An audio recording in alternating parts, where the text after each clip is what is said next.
প্রিয় দর্শক শ্রোতা, একজন বাঙালি ইউটিউব চ্যানেলে আপনাদেরকে স্বাগত জানাচ্ছি।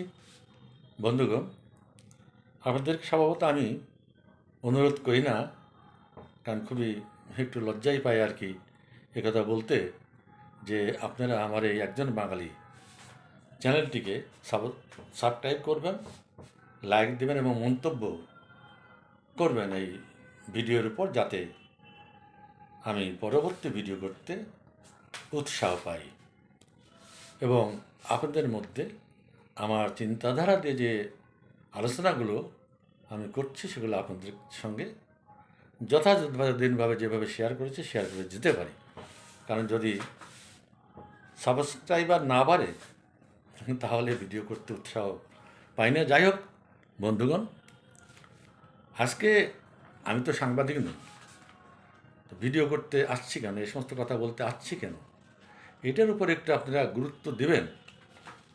দেশের প্রতি, জাতির প্রতি একটা দায়বদ্ধতা আমাদের মতো লোকদের আছে বলে আমরা আজকে এই অনলাইনে ভিডিও করতে আসি।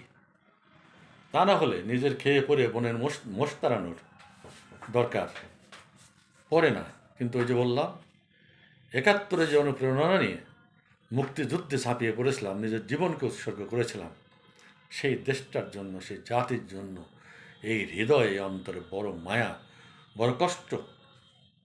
সেই জাতি আজকে যে দুর্দশা নিপতিত হয়েছে, সেই দুর্দশা দেখে কষ্ট পাই বলেই এর থেকে উত্তরণের কিছু দিক নির্দেশ করি।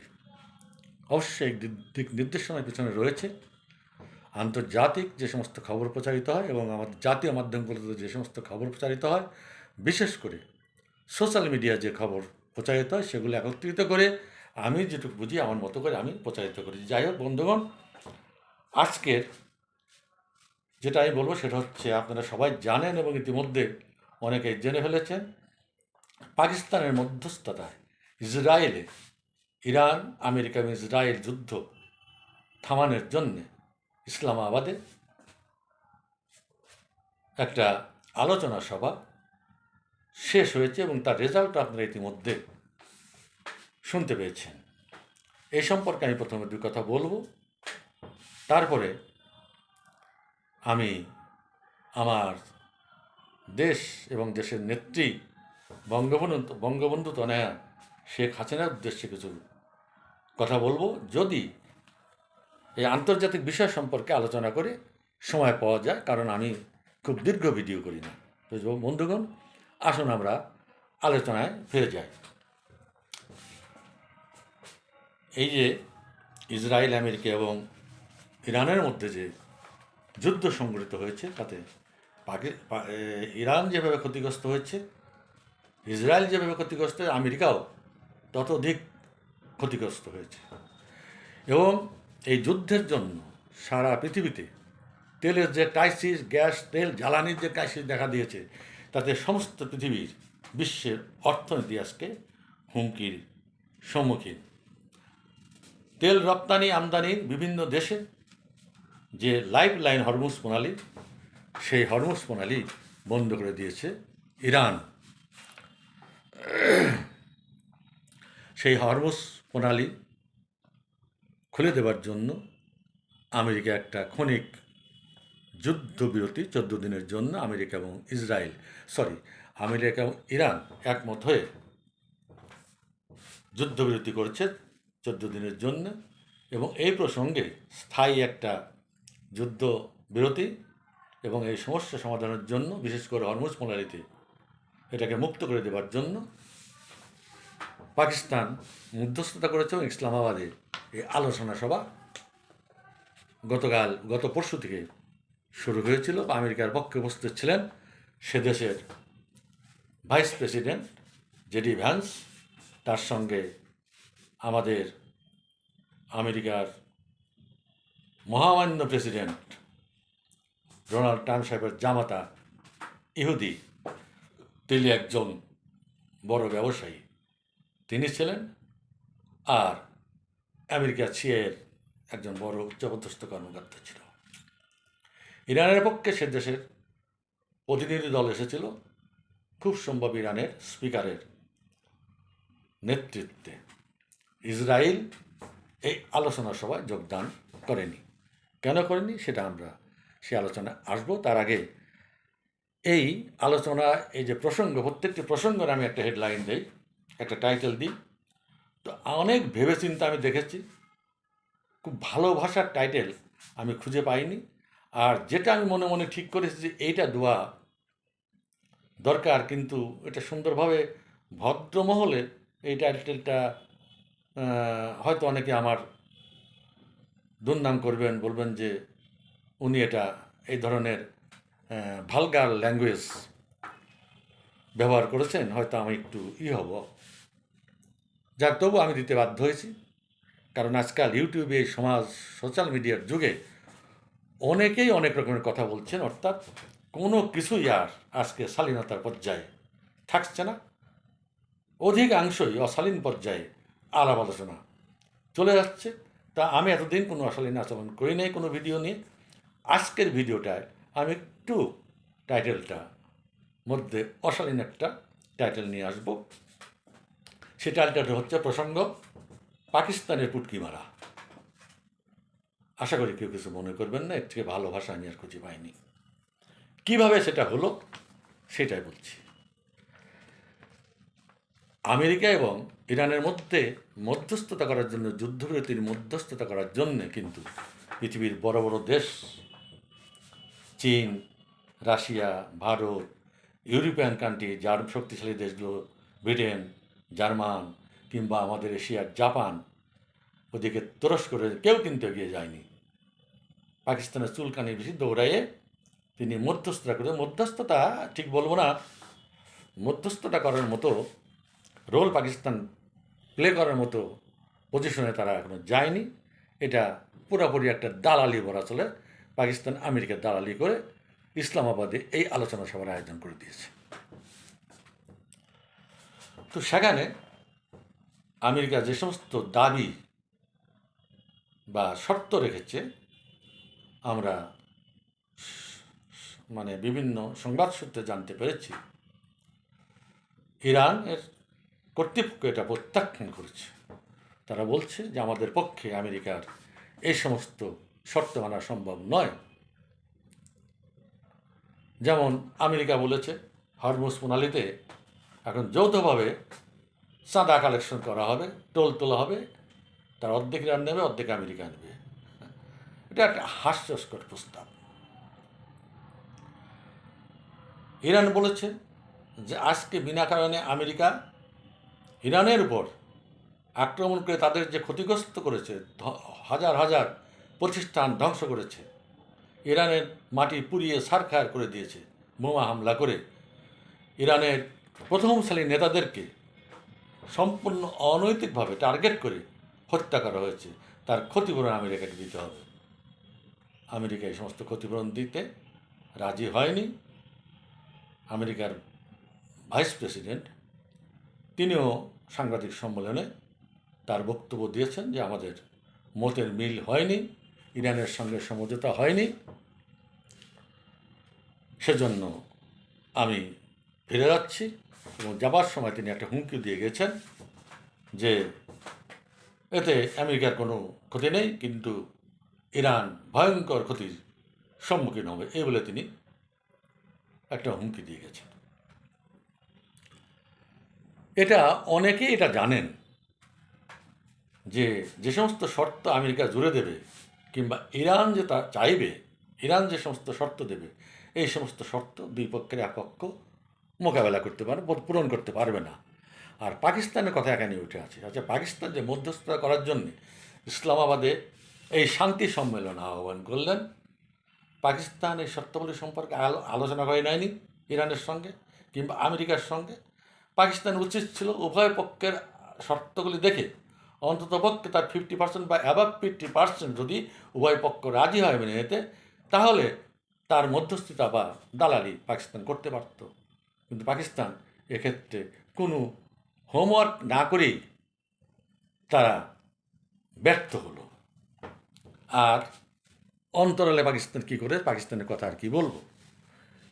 এই সম্মেলনের ঠিক আগের দিন পাকিস্তানের পররাষ্ট্রমন্ত্রী মিস্টার পি খাজা তিনি বক্তৃতা দিয়ে বলেছেন, সাক্ষাৎকারে মানে তার এক্স হ্যান্ডেলে তিনি লিখেছেন যে ইসরায়েল এবং ভারত হচ্ছে পাকিস্তানের প্রধান শত্রু, মুসলমানদের প্রধান শত্রু।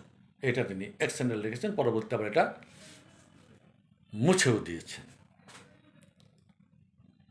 তারপর ইসরায়েলের অ্যাটেন্ডেন্স এই মিটিংটায় ইনশোর না করে পাকিস্তান শুধুমাত্র ইরান এবং আমেরিকার মধ্যে আলোচনা সংগঠিত করতে গেছে।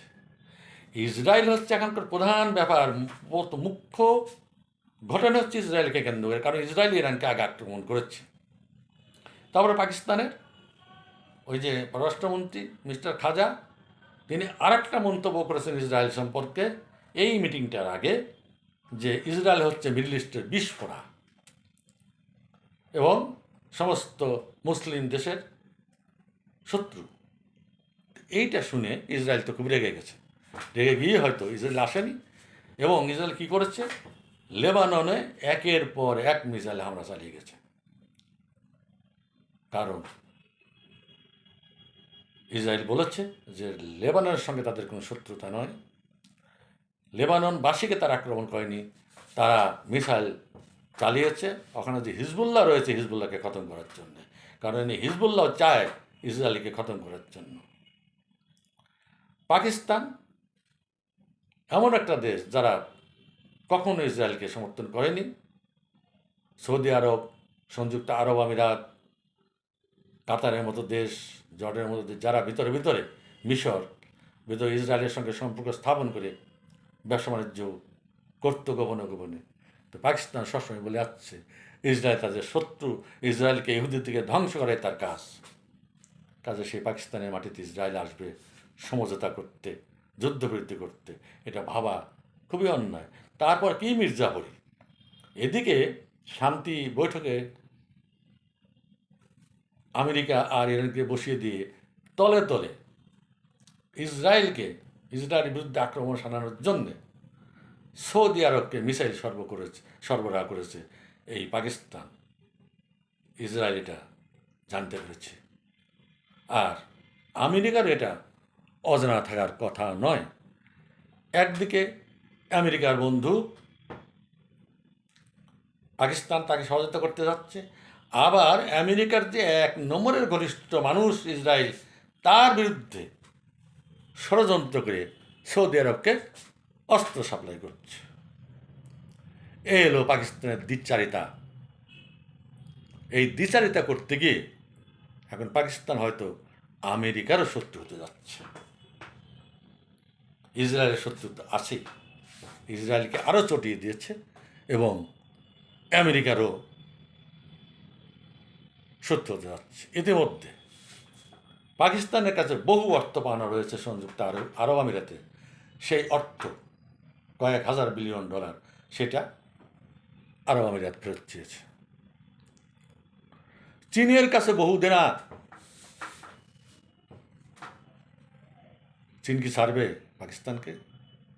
আমরা মনে করি চীন বোধহয় পাকিস্তানের খুব বড় বন্ধু, তা নয়। চীন তার ভূ রাজনীতি যে সুবিধা সেটা নিয়েই চিন্তা করে। আর এটা যেন আমরা মনে না করি, আপনারা যেন কেউ না মনে করেন যে পাকিস্তানের অনুরোধে, পাকিস্তানের জন্যেই ইরান পাকিস্তানকে মোটেই পছন্দ করে না, তারপরে ইরান সেই দেশে এই শান্তি আলোচনা এসছে। কার জন্যে? পাকিস্তানের অনুরোধ নয়, এই অনুরোধ করেছেন চীন। কারণ চীনের বহু প্রায় 500 বিলিয়ন ডলার ইরানে বিনিয়োগ রয়েছে। চীন এর বিনিময়ে ইরান থেকে কনসেশন রেটে তেল নেয়। কাজেই ইরান চীনের অনুরোধ শুনতে বাধ্য হয়েছে, যার জন্যে চীন চেয়েছিল যে যুদ্ধ বন্ধ হোক। কারণ চীনের যে উন্নয়ন, সেই উন্নয়নের লাইফ লাইন হচ্ছে ইরানের তেল। সেই তেল যদি বন্ধ হয় তাহলে চীনের অর্থনীতি বিরাট আঘাত নেমে আসবে। এই জন্য চীন ভিতরে ভিতরে এই যুদ্ধটা থামানোর প্রয়াস নিয়ে ইরানকে রাজি করিয়েছে ইসলামাবাদে শান্তি আলোচনায় আসতে। সেই জন্য ইরান এসেছিল। পাকিস্তানের অনুরোধে আসেনি। কাজে বহু রকমের সমস্যা ছিল এর ভিতরে, এবং এই সমস্যাগুলোর জন্যেই এই আলোচনা ফলপ্রসূ হয় নাই, এই শান্তি আলোচনা ভেস্তে গেছে, এবং যুদ্ধবোধহয় এতক্ষণে আবার আরম্ভ হয়ে গেছে। হয়তো আবার ইরানের বুকে মিসাইল বলছে, আবার হয়তো ইরান, মিডল ইস্টের সৌদি আরব, দুবাই, জর্ডান, কাতার, এই সমস্ত দেশে আমেরিকার যে ঘাঁটিগুলো রয়েছে সেখানে আবার আক্রমণ শোনাচ্ছে। কি হলো? আর হরমুজ প্রণালীর যে অবস্থা, যেটা বিভিন্ন সূত্র বলছে, সেখানে ইরান প্রচুর পরিমাণে ওই প্রণালীর মধ্যে মাইন, মানে জলমাইন যাকে বলে, প্রায় 5-6 হাজার মাইনের মধ্যে ছেড়ে দিয়েছে। কাজে যে নিতে জাহাজ ওখান দিয়ে চলাচল করতে পারছে না, কারণ যে কোনো সময় যে কোনো জাহাজ উড়ে যেতে পারে মাইনের আঘাতে। আর আমেরিকা চেষ্টা করছে, যেটা খবর মারও শুনেছি, যে তাদের সুইপিং জাহাজ আছে আর কি, মাইন সুইপিং জাহাজ, সেটা নিয়ে চেষ্টা করছে সুইপ করে মাইনগুলো তোলার জন্য।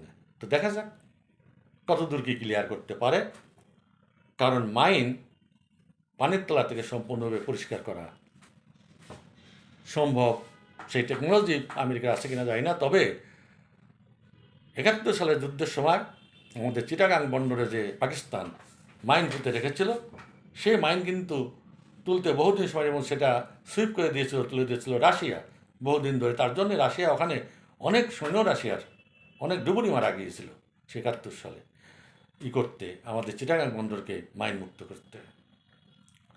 তো যাই হোক, পাকিস্তানের যে দ্বৈত ক্যারেক্টার, এই সমস্ত দ্বিচারিতা, একবার আমেরিকার দিক, আবার চায়নার দিক, আবার সৌদি আরবের দিক, কারণ সৌদি আরবের সঙ্গে চুক্তি করেছে, দ্বিপাক্ষিক অস্ত্র সরবরাহ চুক্তি, আবার ইরানের বিরুদ্ধে, আবার ইসরায়েলের বিরুদ্ধে। এই যে সমস্ত বহু নৌকা পা দিয়ে পাকিস্তান চলছে, এমনি তো টাকা পয়সা কিছুই নাই, এখন সেখানে গাড়ি চলছে না, বাতি চলছে না।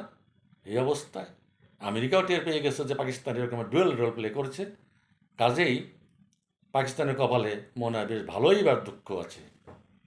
হ্যাঁ, দেখেন না কি অবস্থা। ভ্যান্সকে করার জন্য, অভ্যর্থনা জানানোর জন্য এয়ারপোর্টে গেছে কি পাকিস্তানের প্রধানমন্ত্রী, এবং তার সঙ্গে রয়েছে সেখানকার আসিফ মুনির, সেনাবাহিনী প্রধান। এটা কখনো দেখেছেন যে একটা দেশের ঊর্ধ্বতন মন্ত্রী, প্রেসিডেন্ট, প্রধানমন্ত্রীকে রিসিভ করার জন্যে আর্মি প্রধান সেখানে যায়? কখনো দেখেনি। কাজেই মানে একটা বিড়াল লাইনের মধ্যে দাঁড়িয়ে আছে ওখানে পাকিস্তানের প্রধানমন্ত্রী শাহনাজ, আর দেখা যাচ্ছে খুব প্রমিনেন্ট। একবার তিনি স্যুট টাই করে যাচ্ছেন ভ্যান্সের কাছে, আবার তিনি আর্মির জেনারেল ড্রেস পরে, ফিল্ড মার্শালের ড্রেস পরে যা সেলুট করতেছেন ভ্যান্সকে। তো এই যে সমস্ত, যে দেশের মাতবর জনগণের হাতে নেই, জনগণের প্রতিনিধির হাতে নেই, সে দেশের ভাগ্যে যে কী হবে অচিরেই আপনারা এটা দেখতে পারবেন। এই জন্য আমি বলেছি, হ্যাঁ, পাকিস্তানে এবার ঠিকই ফুটকি মারা যাবে, কারণ তার চরিত্র ও একেবারেই পৃথিবীর কাছে, মানুষের কাছে আলগা হয়ে গেছে, এবং ওই যে এরা জুকারে পরিণত হয়েছে পাকিস্তানের প্রধানমন্ত্রী এবং তাদের সেনাবাহিনী প্রধান। যাই হোক বন্ধুগণ, আলোচনা ব্যর্থ হয়ে গেছে। আমরা এখন তাকিয়ে থাকব আমেরিকা এবং ইসরায়েলের ভূমিকা কি দাঁড়ায়।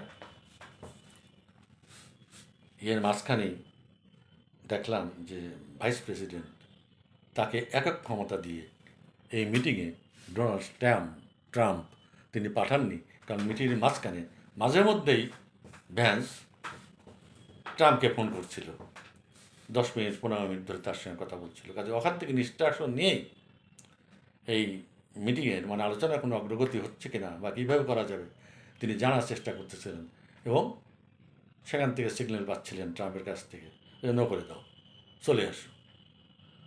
এবং সঙ্গে সঙ্গে জেডি ভ্যান্স পাকিস্তান থেকে রওনা হয়ে চলে গেছে, এবং যাওয়ার সময় হুমকি দিয়ে গেছে ইরানকে। ইরান বলেছে যতই হুমকি দিক আমরা তো শেষ হয়ে গেছি, কিন্তু আমেরিকার কাছে আমরা মাথা নত করব না। তাহলে বিষয়টা কি দাঁড়াবে? এই তেলের সরবরাহ যে বন্ধ হয়ে গেল, তেল গ্যাসের জ্বালানির, এটা এত তাড়াতাড়ি মুক্ত হওয়ার কোনো সম্ভাবনা নাই। এবং এর প্রতিক্রিয়া সবচেয়ে বেশি করে অ্যাফেক্টেড হবে বাংলাদেশ, শ্রীলঙ্কা, নেপাল, ভুটান, মালদ্বীপ, এই সমস্ত, পাকিস্তান, এই সমস্ত কান্ট্রিগুলো। ইতিমধ্যে বাংলাদেশে কিন্তু তেলের পাম্পগুলো বরাদ্দ সীমিত করে দেওয়া হয়েছে, রেশন করে দেওয়া হয়েছে। অফিসারদের বলা হয়েছে দিনের বেলায় আলো না জ্বালাতে, লিফট ব্যবহার না করতে। এরকম অনেক দেশে এটা করা হয়েছে। বাংলাদেশে করা হয়েছে বলে, ঢাকায় করা হয়েছে বলে আমরা জানতে পেরেছি। আমরা মফস্বলে থাকি, আমরা তো আর লিফট ব্যবহার করি না। ভারতে এখনও এই সমস্যা হয়নি। তারা এখনও তেলের দাম তারা ঠিকই রেখেছে, গ্যাসের সরবরাহ ঠিকই রেখেছে। কিন্তু কতদিন রাখতে পারবে সেটা বলা যাচ্ছে না। কারণ ভারত সরকার বারবার জনগণকে বলছে যে আপনারা এই জ্বালানি মানে গ্যাসের বিকল্প রান্নার কাজে ব্যবহার করেন। সেটা বলে আমাদের বিদ্যুৎ রয়েছে নিজস্ব, আপনারা বিদ্যুৎ ব্যবহার করেন, ইন্ডাকশন চালান, আর সোলার বিদ্যুৎ যেটা আছে সেটা আপনারা লাগিয়ে নিন। খরচও কম হবে, আপনাদের কোনো অসুবিধা নেই। এবং সেটা সরকারিভাবে তারা চেষ্টা করছে এবং জনগণও বেশ উদ্বুদ্ধ হয়ে শোনা যায় যে তারা এগুলো কিনছে এবং তাদের গ্রাহস্থ কাজে সেগুলো তারা ব্যবহার করছে। শ্রীলঙ্কায় তো আইন করে দেওয়া হয়েছে যে একদিন তেল দেওয়া হবে, যে সমস্ত গাড়ির বিজোড় নাম্বার, পরের দিন আর ওই নাম্বারে তেল দেওয়া হবে না, জোন নাম্বার তেল দেওয়া হবে। এইভাবে একদিন অর্ধেক গাড়ির তেল দেবো আর একদিন অর্ধেক গাড়ির তেল দেবো। এইভাবে তারা তেলের ব্যবহারটা একটা সামঞ্জস্য ক্ষমতার মধ্যে আনার জন্য চেষ্টা করছে। তো যাই হোক, এখন অনেকের ধারণা, অনেক সেন্টার থেকে, মিডিয়া থেকে বোঝা হচ্ছে যে এই বিশ্বযুদ্ধ বোধহয় লেগে গেল। এইখানে আমি আমার কিছু ব্যক্তিগত অভিমত তুলে ধরছি খুব সংক্ষিপ্তভাবে, কারণ আমি আর এই ভিডিওটা বাড়াতে যাচ্ছি না। এতে আপনাদেরও ধৈর্য নষ্ট হবে, আর আমার বক্তৃতাও এত রিস্ক নয়। আমি সেটা নিজেই বুঝি, কিছু আইডিয়া, কিছু ইনফরমেশন আপনাদেরকে দেওয়ার চেষ্টা করি মাত্র। আমার মনে হয় না বিশ্বযুদ্ধ হবে। বিশ্বযুদ্ধের পরিণতি কী সেটা আমেরিকাও জানে, রাশিয়াও জানে, চীনও জানে, ভারতও জানে, পাকিস্তানও জানে, ইসরায়েলও জানে, ইরানও জানে। সবার কিছু সরকারের মধ্যে কিছু বুদ্ধিমান লোক আছে, তারা এটা বুঝতে পারে যে আমি পরমাণু বোমা মারবো, অন্য দেশের পর দেশকে আমাকে খাতির করে দেবে। ধরুন যে পাকিস্তান একটা কি 5টা পরমাণু বোমা মারলো ইন্ডিয়ার উপরে, এতে ইন্ডিয়া একটা বিশাল দেশ, এই 5টা পরমাণু বোমায় হয়তো তার 6 আনা ধ্বংস হয়ে যাবে, 10 আনা থাকবে। আর পাকিস্তানকে যদি একটা পরমাণু বোমা মারে ইন্ডিয়া, তাহলে পাকিস্তানের মানচিত্রটা মুছে যাবে। এটা তারা জানে। ওগুলো মুখে বড় বড় গুলি পাকিস্তান তো চিরদিন মারে, এখনও বড় বড় মানে এই দেখে নেব। ওই ট্রাম্প সাহেব ওর পাগল, এই পাগল ট্রাম্প। আর একটা পাগল আছে উত্তর কোরিয়ায়, হেউ মাঝে মাঝে দেখি এই পরমাণু বোমা মারার হুমকি দেয়।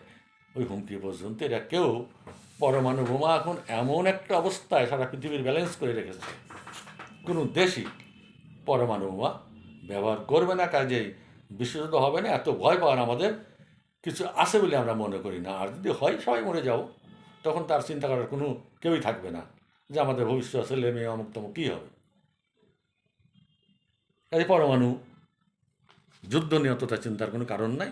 আমার ধারণা পরমাণু অস্ত্র কেউ ব্যবহার করবে না। পরমাণু অস্ত্রের নিচের ধাপে যে অস্ত্রগুলো আছে কম অ্যাফেক্টেড, সেগুলো ব্যবহার করবে। এবং বহু টেকনোলজি আমেরিকা পৃথিবীর 1 নম্বর পাওয়ার, তাদের কাছে রয়েছে। ইসরায়েল অত্যন্ত টেকনোলজি উন্নত, তাদের কাছে রয়েছে। দুঃখ লাগবে ওইটাই যে ইরানের এত কিছু করার দরকার ছিল না। মিডল ইস্টের সমস্ত মুসলিম দেশগুলো যেখানে তলে তলে ইসরায়েলের সঙ্গে সম্পর্ক রেখে চলছিল, ইরানের কেন এত খায়েশ যে ইসরায়েলকে মানচিত্র থেকে, ইহুদিদেরকে মানচিত্র থেকে মুছে দেব? কেন ইরানের এত খায়েশ হলো? ইরান কি বোঝে না যে মিডল ইস্টের যে সমস্ত সুন্নি দেশগুলো রয়েছে, তারাও কিন্তু আবার ইরানের ধ্বংসটা চায়। আমরা যেমন 71 সালে আমেরিকার ভূমিকা দেখেছি বাংলাদেশ স্বাধীনতা যুদ্ধে, তারা আমাদের বিপক্ষে ছিল। শক্ত নৌবহর নিয়ে এসেছিল, সেদিনকে রাশিয়া আমাদের সাহায্য না করলে হয়তো আমেরিকা আমাদের এমন আমাদেরকে ধ্বংস করে দিত এবং আমরা স্বাধীনতা অর্জন করতে পারতাম না। কাজে এই আমেরিকাকে আমরা কখনোই সাম্রাজ্যবাদী শক্তিকে আমরা পছন্দ করি না। তেমনিভাবে আমরা ইরানের এই মোল্লাতন্ত্রকেও পছন্দ করি না। ইরানও একটা সুন্দর সাজানো গোছানো দেশ ছিল। ইরানের তন্ত্রীরা অত্যন্ত আধুনিক ছিল। আজকে আমরা ইরানের ভারতের যে রাষ্ট্রদূত আছে তার একটা বক্তৃতা শুনতে পেয়েছি যে আমেরিকা যেন মনে রাখে যে আমরা 7,000 বছরের পুরানো একটা সভ্যতা। ইরানের মোল্লারা এটা বোঝেনি যে ইরান অর্থাৎ পারস্য সাম্রাজ্যের কি ঐতিহ্য এবং কি সম্মান ছিল সারা পৃথিবীতে। সাইরাসের কথা, দারাউসের কথা তাদের মনে নেই? নিশ্চয়ই আছে যে সাইরাস তখনকার গ্রিক সভ্যতাকে পরাজিত করেছিল যুদ্ধে। কাজে ইরানের যে কেন এত চুলকানি আসলো ইসরায়েলকে ধ্বংস করার জন্য, ইহুদিদের ধ্বংস করার জন্য, এটা আমাদের বোধগম্য হচ্ছে না। এটা হচ্ছে মোল্লাতন্ত্রের একটা সমস্যা। সেই জন্য বলছি যে ইরানের মোল্লাতন্ত্রকেও আমি সমর্থন করি না, আমেরিকাকেও করি না। আমরা চাই মানুষের শুভবুদ্ধির উদয় হোক, আমেরিকা, ইরান, ইসরায়েল সবারই শুভবুদ্ধির উদয় হোক, এ যুদ্ধ থেমে যাক। তা আজকের মতো এখানেই শেষ করছি। আমরা শান্তির পক্ষের মানুষ, কাজে শান্তি চাই। সেই শান্তি কামনা করে বিশ্ব শান্তি একার নয়, শুধু ইরানের নয়, আমেরিকার নয়, ভারতের নয়, বাংলাদেশের নয়, বিশ্ব শান্তির জন্য আমরা প্রার্থনা করে আজকের আমাদের বক্তব্য আমি এখানেই শেষ করছি। আর শেষ করার আগে আমি কিছু বলতে চেয়েছিলাম আমাদের নেত্রীর উদ্দেশ্যে।